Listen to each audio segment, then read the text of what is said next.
Margaret always felt like her days disappeared into a whirlwind of never-ending chores. Wiping, scrubbing, folding, organizing. Wasn't retirement supposed to be about enjoying life, not managing a to-do list? Then one day, she had a realization. Half the things she was doing weren't even necessary. What if she could cut down her workload without sacrificing a clean and comfortable home? That's exactly what she did. And today, we're sharing 10 unnecessary chores you can eliminate right now to reclaim your time. Let's start with the first one. 1. Ironing everything when you don't have to. Margaret used to spend hours every week ironing shirts, pillowcases, even tea towels. It was almost meditative. The rhythmic slide of the iron, the hiss of steam. But one day, staring at a perfectly pressed set of pillowcases that no one but her would ever notice, she thought, why am I doing this? The truth is, most fabrics today are designed to be wrinkle-resistant. And let's be honest, unless you're attending a gala or hosting the Queen, no one cares if your socks are ironed. Embrace fabrics that don't require ironing, like knits, polyester blends, or wrinkle-free cotton. For clothes that do wrinkle, hang them up immediately after drying. Even better, a quick spritz of water and a shake can smooth out most wrinkles. If needed, use a handheld steamer. It's faster and easier than dragging out the ironing board. Margaret ditched her weekly ironing marathon, keeping the iron only for special occasions. She saved hours and discovered that her friends didn't suddenly gasp in horror at her unironed clothes. In fact, no one noticed at all. Less ironing means more time for things you actually enjoy: reading, gardening, or just sitting with a cup of tea. Plus, you'll feel lighter without the pressure of perfection hanging, literally, in your closet. 2. Overwatering houseplants. Nature doesn't need that much help. Margaret loved her houseplants. Ferns, succulents, even a stubborn fiddle-leaf fig. But she treated them like fragile little pets, watering them daily with the kind of dedication usually reserved for prize-winning roses. Then one day, she noticed something ironic.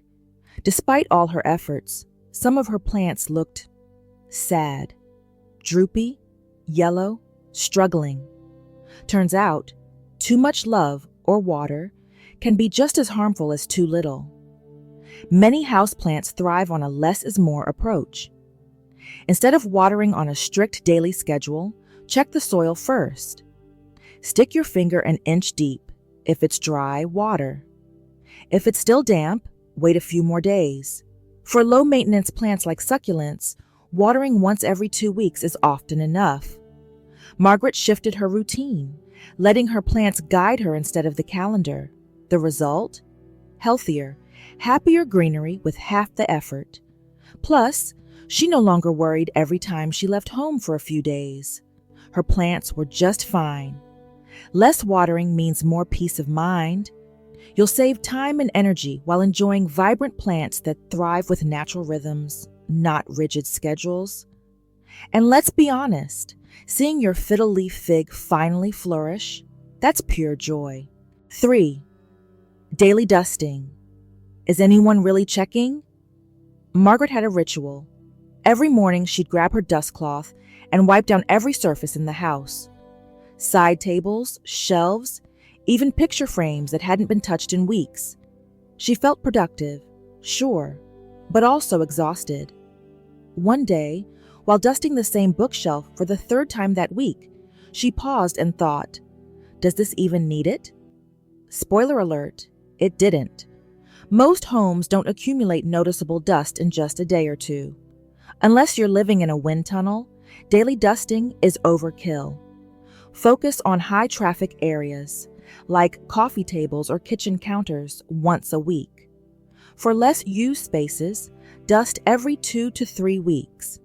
Use a microfiber cloth, which traps dust effectively without spreading it around. Bonus tip: declutter. Fewer items mean fewer things to dust. Margaret scaled back her dusting routine, reclaiming at least an hour each week.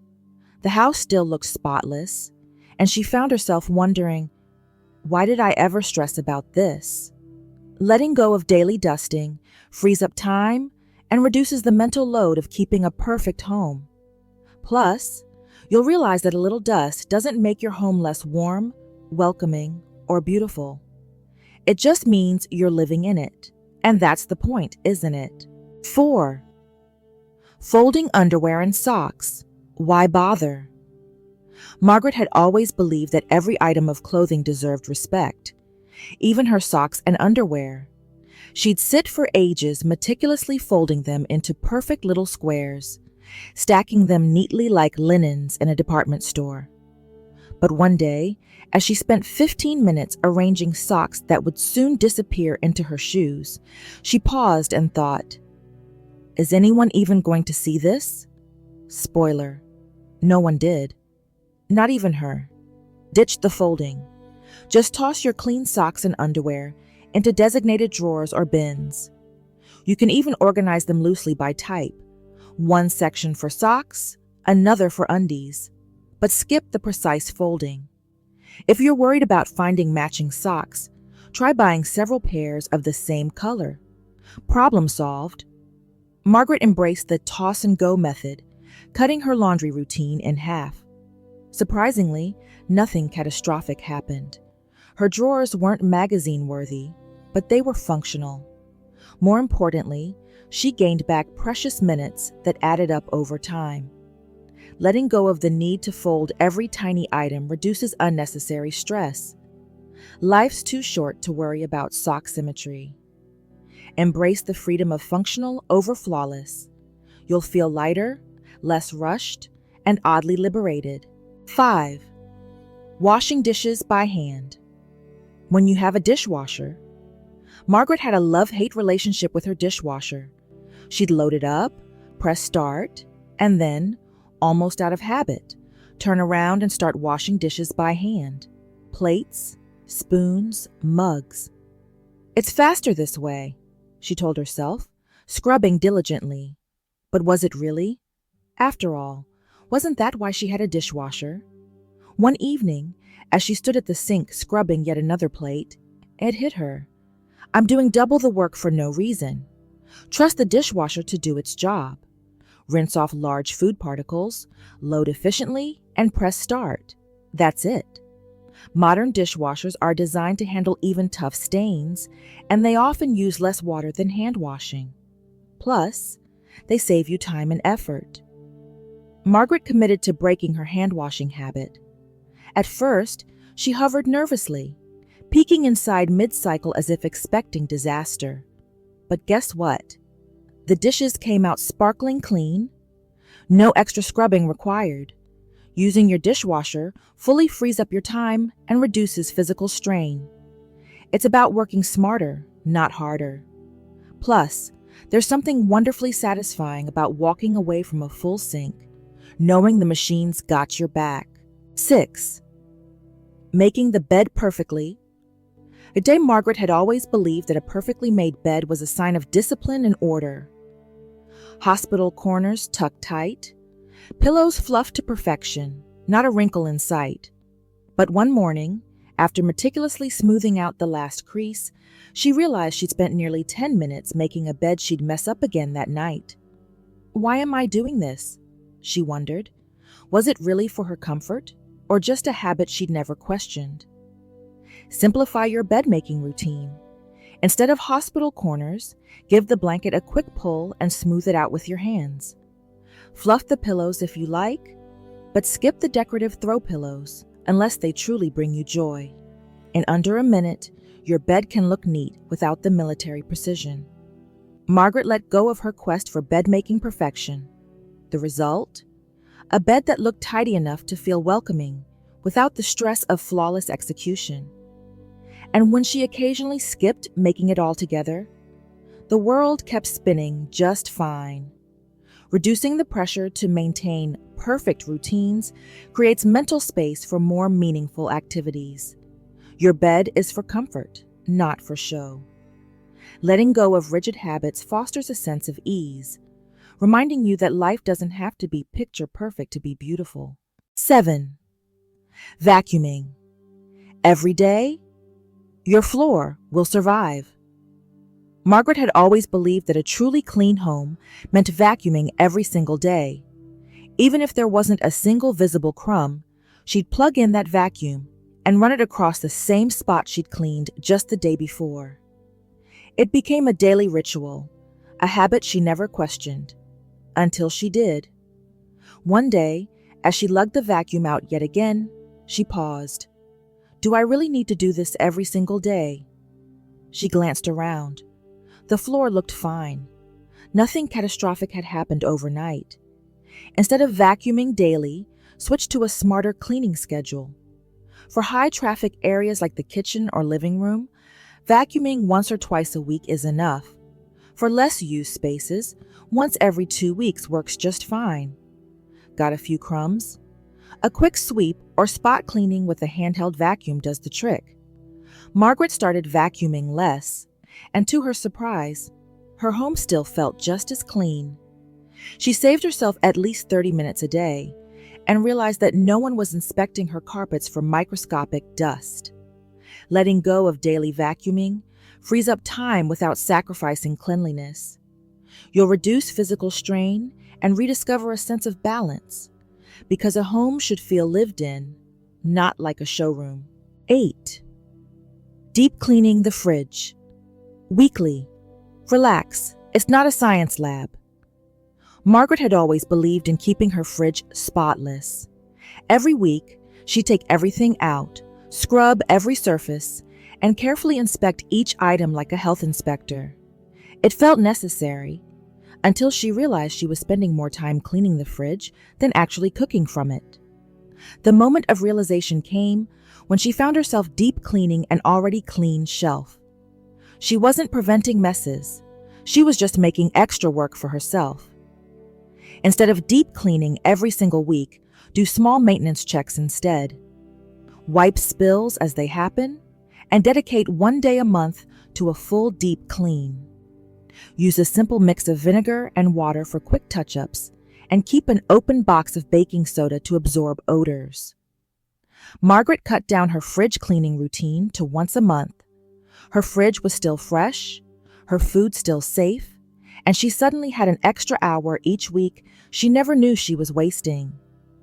Releasing the pressure to deep clean constantly gives you peace of mind. A clean fridge is important, but so is your time. Less scrubbing, more savoring the good stuff. 9. Organizing already organized spaces. Stop rearranging, just for the sake of it. Margaret loved an organized home. Bins, labels, color-coded drawers. It made her feel in control. But then she noticed something strange. She'd already organized her spice rack last month, yet here she was, moving things around again. Why? Because it gave her a sense of accomplishment, even if it didn't actually save her time. One afternoon, as she sat on the floor reorganizing a linen closet that was already perfectly fine, she had a thought. Am I actually making life easier or just keeping myself busy?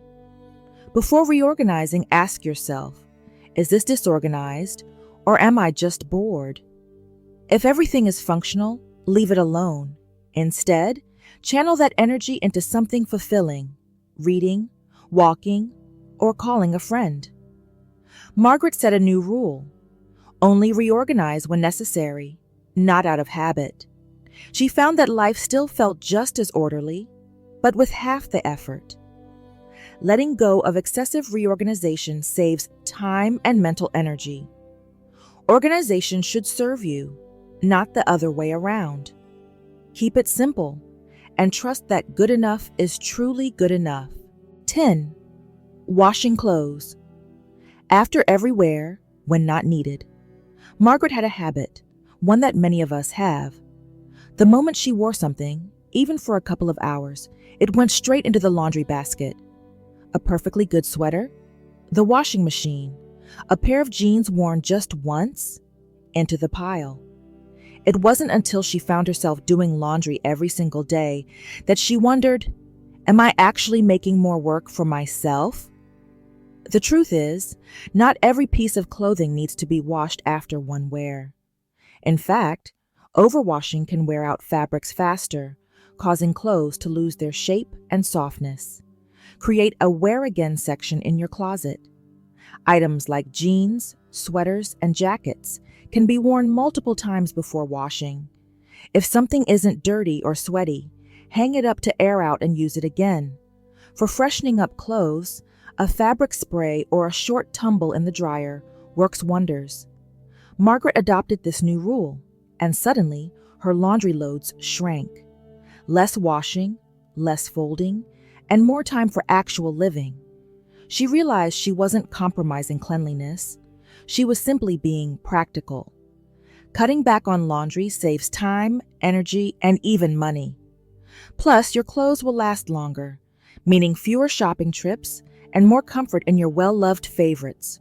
Who knew freedom was hiding under a pile of unfolded socks and overwatered plants?